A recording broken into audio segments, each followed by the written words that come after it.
Kecuali kalau misalkan kamu bisa fotosintesis, ya itu berarti termasuknya produsen tuh.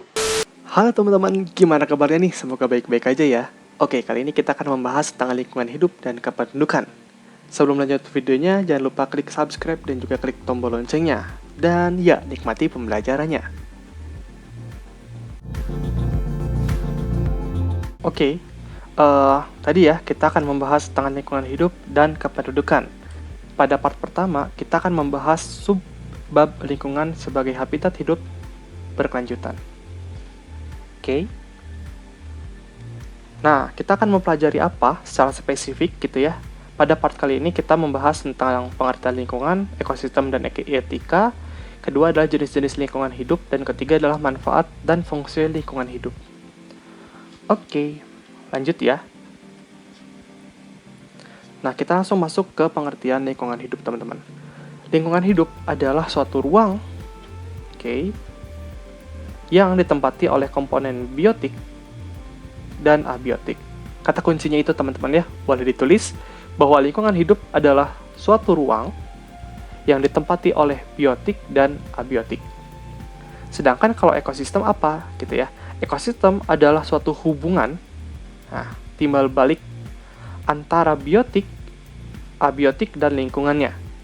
Jadi, ekosistem itu adalah lingkungan hidup yang berinteraksi di dalamnya. Sedangkan etika itu apa gitu kan? Etika ini berisikan nilai-nilai yang membimbing manusia dalam berinteraksi agar tindakan manusia tidak merusak alam. Gitu kan? Intinya tidak merusak alam. Oke, kita lanjut ke pembahasan selanjutnya. Lingkungan hidup itu terbagi atas 3 jenis dari sisi komponen gitu ya. Ada lingkungan biotik, abiotik, dan sosial budaya. Kalau lingkungan biotik adalah lingkungan yang mencakup semua makhluk hidup. Komponen biotik pada suatu ekosistem adalah makhluk hidup itu sendiri, teman-teman. Jadi, tadi kan dikatakan bahwa lingkungan hidup ada biotik dan abiotik. Seluruh makhluk hidup yang ada di lingkungan hidup masuk ke dalam lingkungan biotik.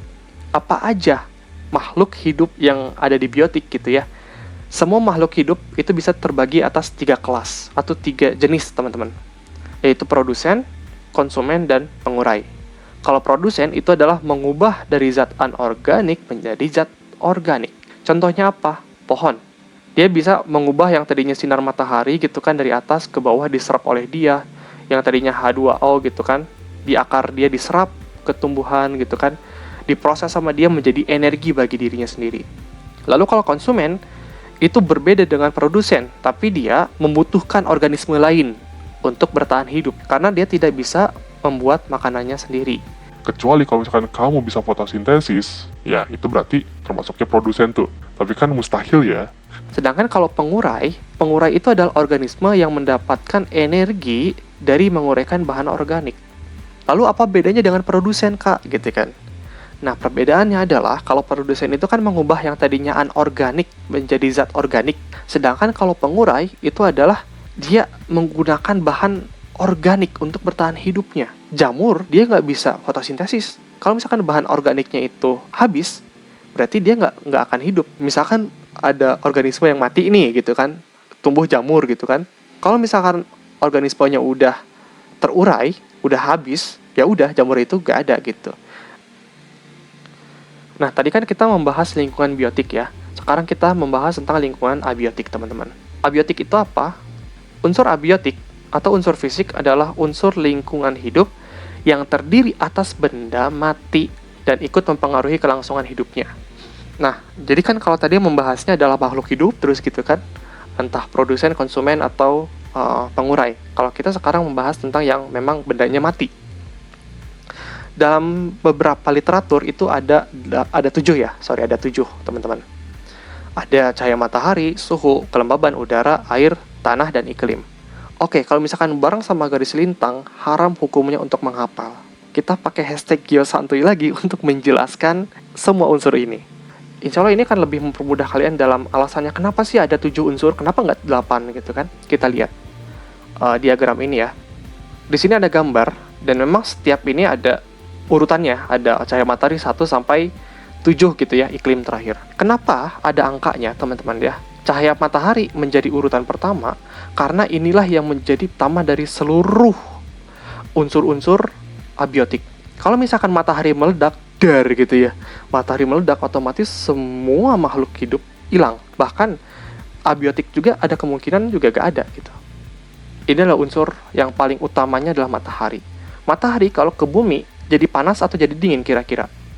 Jadi panas. Nah, makanya pengaruhnya adalah kepada apa? Kepada suhu. Ada di belahan bumi lain tidak mendapatkan radiasi yang banyak, sehingga pengaruhnya terhadap suhu yang rendah. Oke?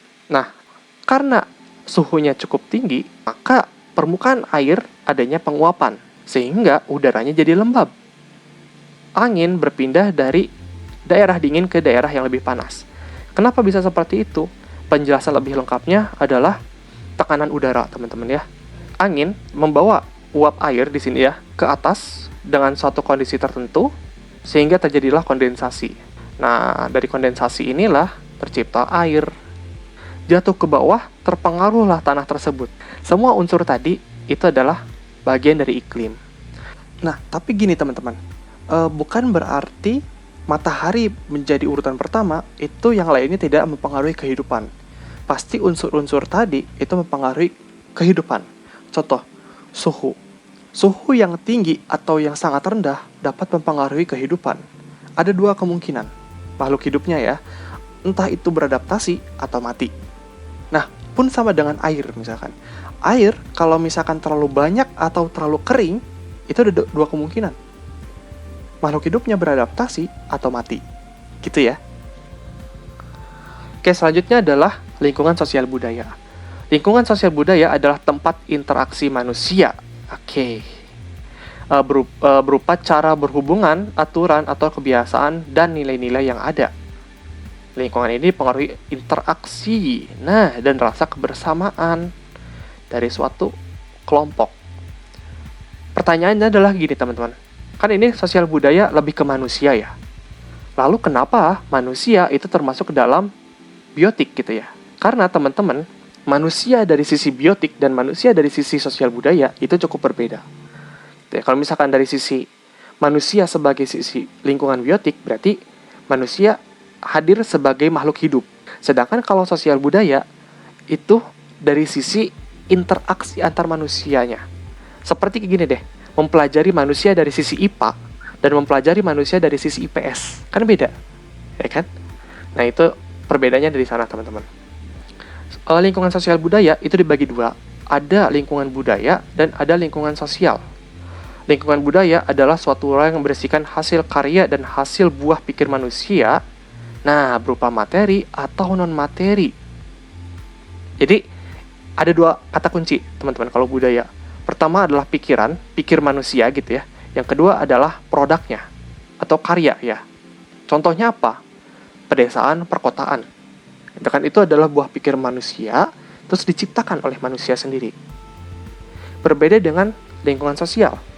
Lingkungan sosial dalam lingkungan hidup adalah satu kesatuan ruang dengan sejumlah manusia yang hidup berkelompok. Gitu teman-teman. Nah, tadi kita membahas jenis lingkungan berdasarkan komponen ya. Sekarang kita akan membahas jenis lingkungan hidup berdasarkan dengan asal-usulnya. Terdapat dua jenis, teman-teman ya, yaitu alami dan buatan. Secara singkatnya, lingkungan alami itu adalah lingkungan tanpa ada campur tangan manusia di dalamnya, ya kan? Terdiri dari komponen biotik, abiotik, dan organisme kecil. Sedangkan kalau buatan adalah suatu lingkungan yang memang dibuat oleh manusia secara sadar. Maksudnya gimana contohnya? Contohnya kalau alami seperti gunung, bukit, pantai. Tapi kalau misalkan buatan manusia berarti sudah ada sentuhan dari tangan manusia. Misalkan apa? Desa, kota, itu adalah lingkungan buatan. Dan ini mencakup seluruhnya teman-teman. Bukan berarti dominan tumbuhan itu pasti alami. Enggak juga. Contohnya apa? Misalkan kayak sawah teman-teman. Sawah juga itu adalah lingkungan buatan dari manusia. Betul nggak? Ya kan? Oke, kira-kira gini ya teman-teman ya. Mengenai jenis-jenis lingkungan. Tadi kita membahas berdasarkan komponen. Ya kan? Kalau berdasarkan komponen, ada lingkungan biotik, abiotik, dan sosial budaya. Kenapa ada 3 lingkungan ini? Karena tadi yang namanya lingkungan hidup itu ada biotik, ada abiotik, dan dia ada di sebuah ruang. Di dalam lingkungan biotik ada apa aja? Tadi, semua makhluk itu bisa dikategorikan menjadi 3 jenis. Ada produsen, konsumen, dan pengurai. Sedangkan kalau lingkungan abiotik, unsur apa aja gitu ya yang dapat mempengaruhi kehidupan? Ada cahaya matahari sampai iklim. Kenapa ini penting? Ya ini sangat penting juga buat kehidupan. Contoh ya, kalau misalkan nggak ada cahaya matahari selama bertahun-tahun, pengaruhnya ke apa? Ke suhu. Pengaruhnya ke kelembaban, pengaruhnya ke angin, pengaruh ke air juga gitu kan, barangkali pengaruh juga ke iklim, ke tanah juga pengaruh, semuanya teman-teman ya. Otomatis apakah kalau misalkan nggak ada cahaya matahari akan bisa nih makhluk hidup itu untuk bertahan? Belum tentu, ya kan? Nah, sedangkan kalau sosial budaya itu lebih cenderung ke manusianya gitu ya, dari sisi interaksi dan juga budaya-budaya yang dianut di dalamnya. Nah, tadi itu berdasarkan komponen, sekarang berdasarkan asal-usul. Lingkungan itu dibagi 2 ya, ada alami tanpa campur tangan manusia dan ada buatan dengan campur tangan manusia. Oke, simple. Boleh di screenshot sama teman-teman ya, biar kalian dipelajari lebih lanjut. Oke, manfaat lingkungan hidup. Yang pertama teman-teman, lingkungan hidup itu bisa jadi tempat hidupnya makhluk gitu ya, makhluk hidup gitu. Ada apa aja bagi kita nih manusia gitu kan, bagi teman kalian hewan, kok teman kalian sih? Ada tumbuhan juga gitu kan untuk beraktivitas dan berinteraksi gitu kan. Kedua, di sini ada hasil pangan. Ya kan, lingkungan juga menyediakan makanan dan air dibutuhkan makhluk hidup. Nah, tentu hasil pangan ini tidak lepas dari adanya biotik dan abiotik gitu ya. Jadi, ketiga unsur ini termasuk juga sosial budaya, sosbud, dia dapat mempengaruhi juga terhadap penghasilan pangan gitu. Yang ketiga adalah penyedia sumber daya alam. Ya, contohnya adalah gas alam gitu kan, minyak bumi, dan lain-lain gitu istilahnya. Keempat adalah penyedia mikroorganisme. Itu dapat menguraikan sisa-sisa makhluk hidup gitu kan, yang sudah mati gitu istilahnya. Terus yang kelima adalah penyedia oksigen. Entah itu penyedia oksigen di laut ataupun di darat ya. Di darat itu ada pohon. Itu tentu agar bisa hidup gitu kan. Entah itu hewan, tumbuhan, entah kita juga nih sebagai manusia. Dan yang terakhir adalah penyedia tanah. Tentu itu juga berfungsi sebagai tempat hidup bagi tumbuhan dan tempat manusia untuk membangun permukiman. Kita teman-teman. Ya, cukup sekian dari kami. Semoga bermanfaat. Tetap dukung dengan cara klik subscribe dan klik tombol loncengnya. Jangan lupa kalian untuk follow Instagram _lintang.education dan tetap Gio Santuy. Terima kasih dan semoga bermanfaat.